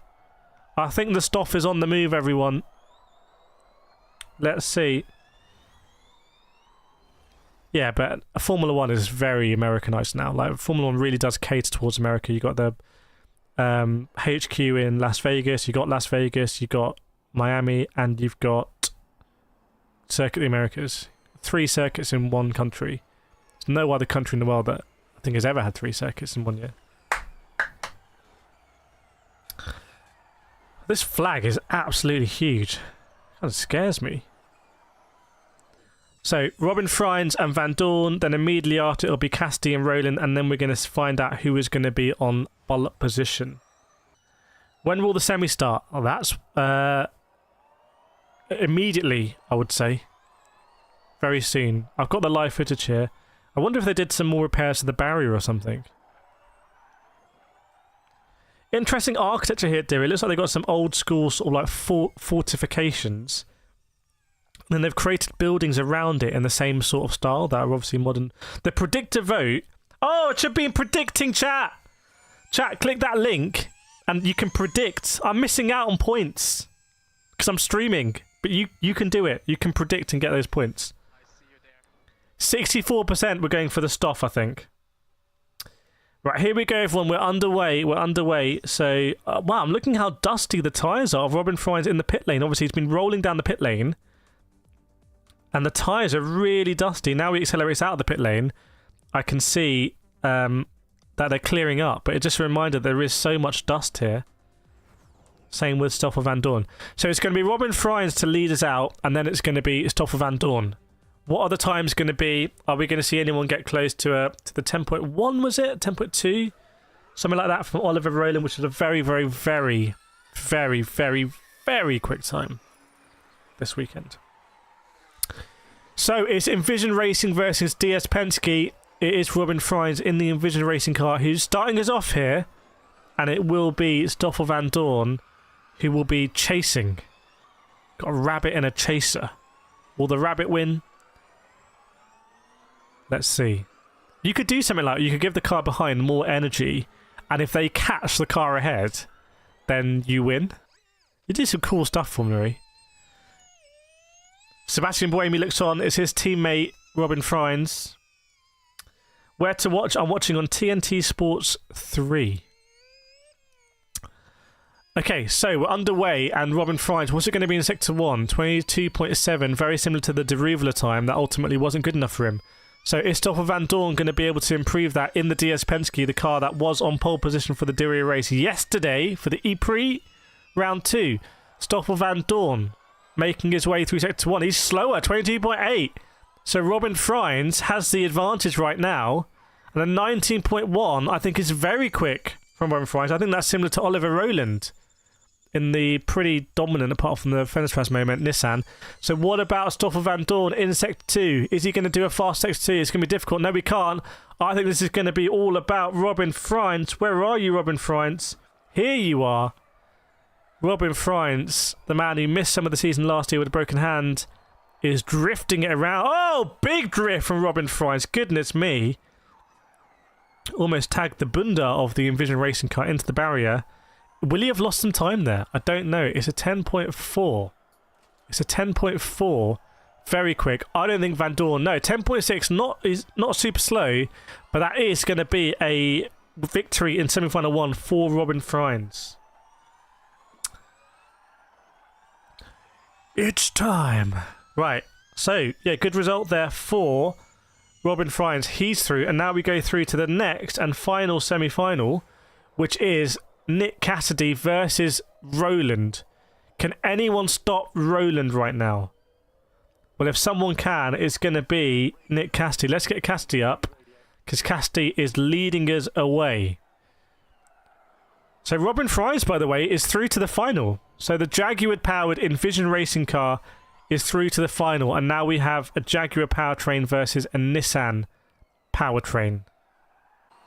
Yeah, it was a feisty lap from Robin Fry's. He almost put it in the wall a few times, but he managed to survive. Right, here we go then with Nick Cassidy. Oh, big drift from Fry's. Julius, Nissan came alive. Yeah, here we go.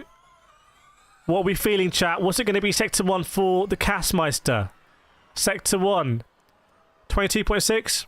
22.5? It's going to be... What's it going to be in Sector 1? It's going to be... Oh, I can't wait. I want to know. Cassidy, what is it? What is it?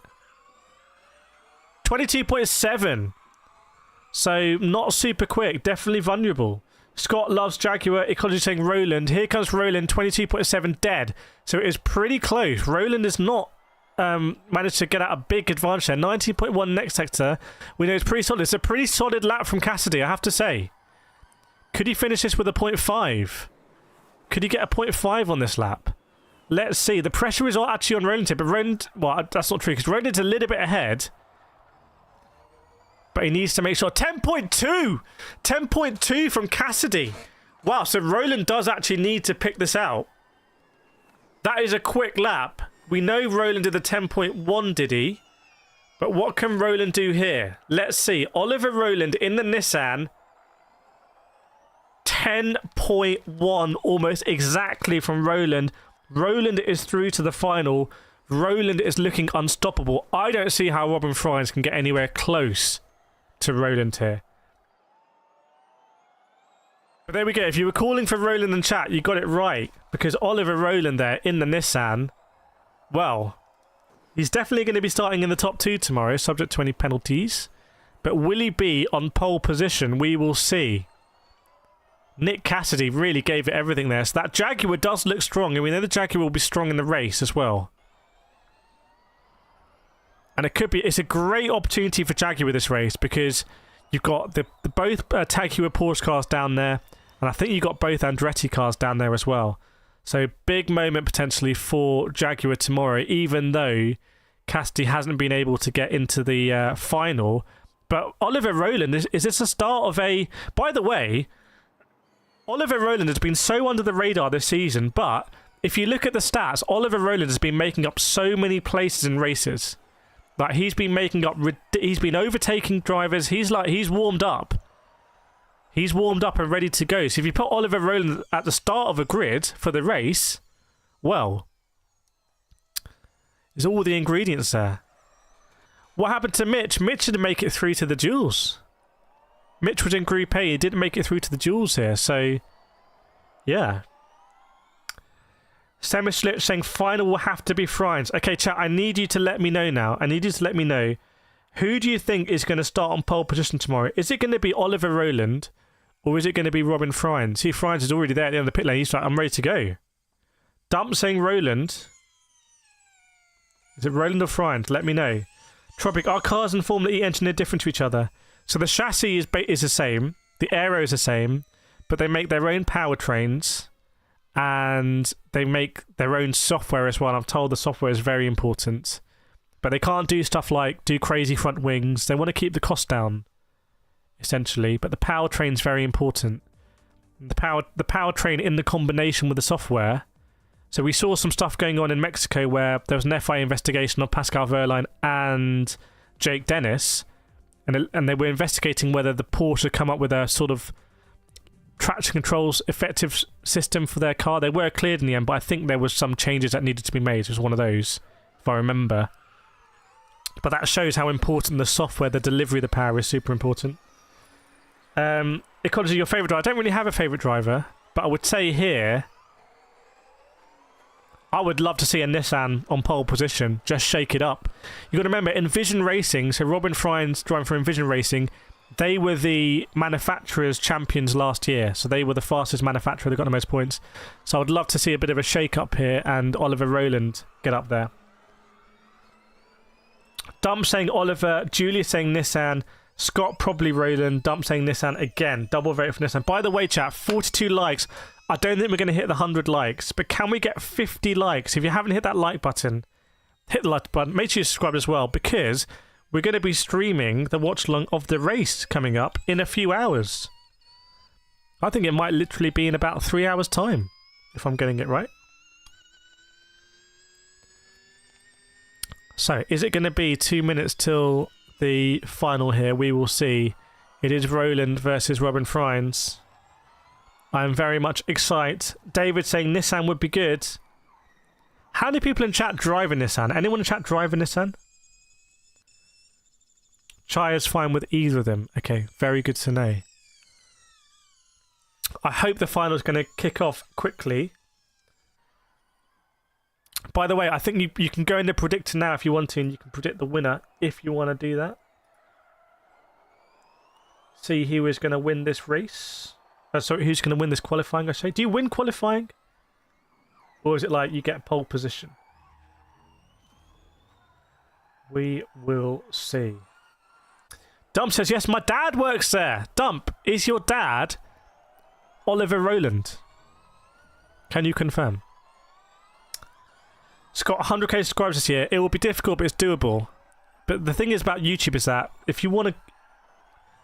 I don't know how to explain this, but like, nothing is guaranteed. Like, if I started making bad videos tomorrow or stopped making videos because I was too busy with other stuff, I wouldn't get any more subscribers. I'd actually start losing subscribers. His natural attrition rate. So if we did what we did last year, we would get 100,000 subscribers this year. But what we did last year is we were the #1 Formula 1 watch-alongs. We were in the Gran Turismo movie. We raced a Ferrari 488 GT, or didn't race it, drove it. We went Mazda racing, actually raced Mazda MX-5s in Spain. Won a karting championship.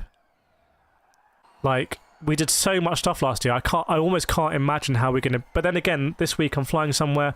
We've got this amazing opportunity with Formula E, who are such supportive partners of this.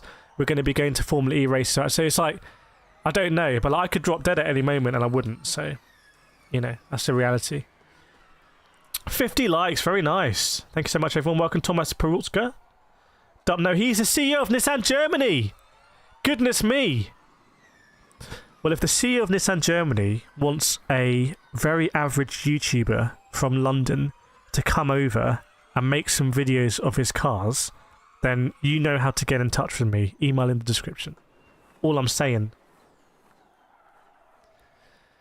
But yeah, we'll see. He just never... That's an exciting thing about YouTube, and I think it's a scary thing for a lot of people, but I'm just like, just crack on. Just crack on and say yes to a lot of stuff. Even if you're not sure, just say yes. So just go to the homepage and press notification. Yeah, very nice. It will come up automatically as well. They've got a mock final here, Formula E on TNT. Jermaine Jeans, I think, is showing through a mock final where they put both, I assume, both of the semi-final laps side by side. That is a great feature. I do like that, actually. Mock final. Maybe I'll create some content. Maybe I'll do a YouTube short where I do like a mock final and say, don't know. So much opportunity, man. Philip John Bahia saying Nissan pole with Ollie. Is that a Nissan Formula E car in your picture there? Scott loves seeing you in the GT movie, awesome stuff. Maybe we'll be in the Formula E movie when that happens. Okay, Oliver Rowland is ready in the car. He's got some steel. And then Robin Friends as well. Friends Master is also ready to go, ready to rumble. Pascal Verlaine is not in the shootouts. He didn't even make it through to the duels. So, when I talked about software, maybe Porsche, the powertrain, they made some change overnight, and now it's hasn't quite worked, so I don't know. Jake Dennis was not very complimentary about his Andretti Formula E car a couple of minutes ago, probably about an hour ago now. We've been streaming for how long? We've been for almost going to be a 2-hour stream. But yeah, Pascal Verlaine, the double winner here last season, is not. You can see him. You'll see him in the footage on the left because that is from footage from last year. And that is exactly what happened this year, though. Again, like drivers going very deep there. You can see Sam Bird with the Lion or the Jaguar, I think, on his helmet. Is it? Presume it's a Jaguar back then. Then this Nissan driver Oliver Rowland saying, "I can do better." And welcome to Philip and Thomas to the subscription party, to the crewdom. Good to have you on board. Right, so we're just waiting on. The cars are at the end of the pit lane, I believe. You can see here. So this is the final. This will determine the pole sitter for later today. This is when you can see the drivers go. I think they get the maximum amount of energy available to them. Are we going to see a 1:09 lap time, by the way? Could see a 1:09 lap time. That's Pascal Verlaine winning last year, you can see. PR, where are you going for me? It kind of depends where you want me to go. Where do you want me to go?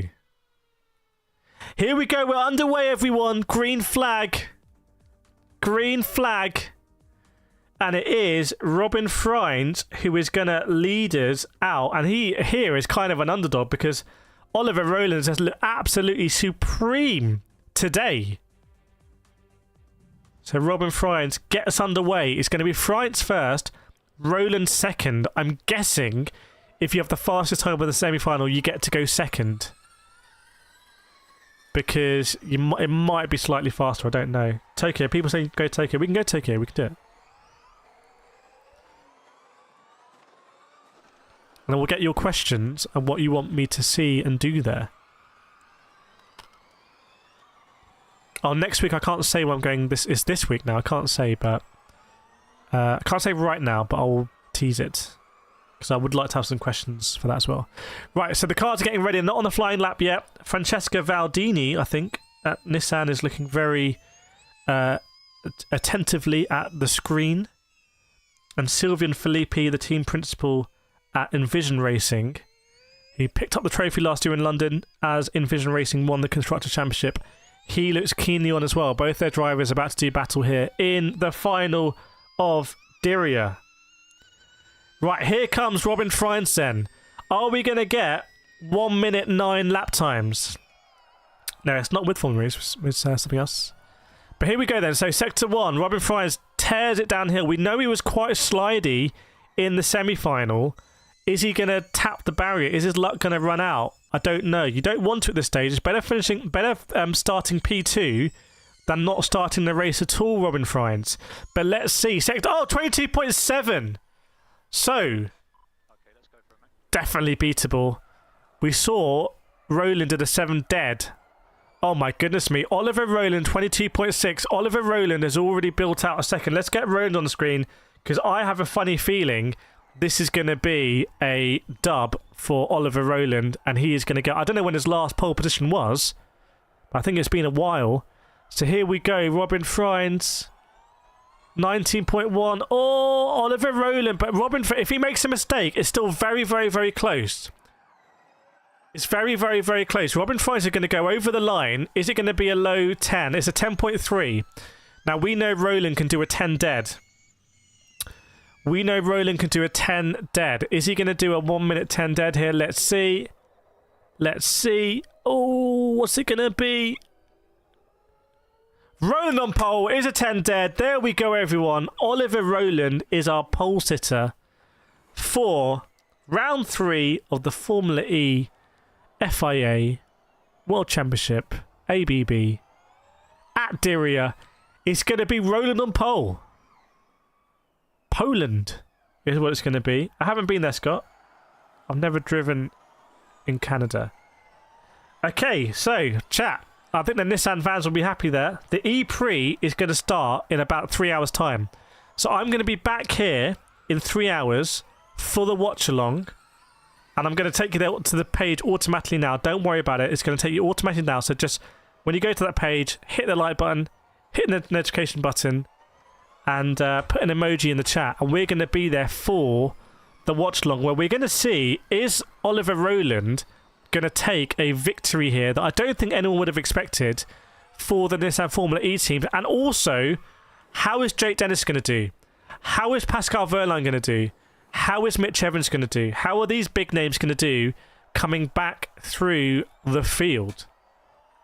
But there we go. It's been exciting. We had a bit of a drawn-out bit in the middle with Sebastien. How's Buemi going to do as well? We will see. So get some food, get some relaxation, because it's going to be a pretty punchy stream. I'm going to go live about 15 minutes before. The race is normally about 45 minutes. So it's going to be about an hour stream. It's going to be punchy. It's going to be just racing. We're going to be following it through. We've got all the setup here. And yeah, super excited. Now there we go. The mods have got the links in. Thank you so much, everyone. Dump, Kate, Thomas, Scott, Vlatka, everyone else, Chias as well. Jasu, Pieros, who else we got? We got the crew. We got the crew there, man. We got the hardcore crew. Right, I'm gonna end this stream there, automatically take you there, and I will see you, I think, in about 3 hours' time. I'll see you then. Yes.